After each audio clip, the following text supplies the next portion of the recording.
বন্ধুরা, welcome to learning and writing channel. আজকের ক্লাসে আমরা শিখব কিছু ওয়ার্ড মিনিং। প্রথমে আছে এগ, EGG এগ।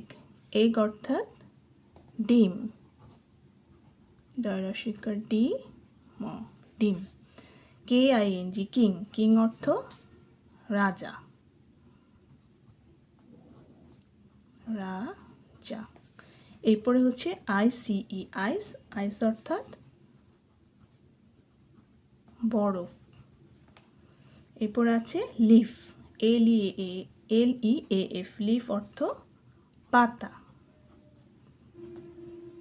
পাতা। এরপরে আছে কুইল্ট, QUILT, কুইল্ট, কুইল্ট অর্থ লেপ। তো আজকে আমরা কি কি শিখলাম? এগ অর্থ ডিম, কিং অর্থ রাজা, আইস অর্থ বরফ, লিফ অর্থ পাতা, কুইল্ট অর্থ লেপ। ছোট্ট বন্ধুরা, তোমরা ওয়ার্ড মিনিংগুলো বাসায় বেশি বেশি করে প্র্যাকটিস করবে।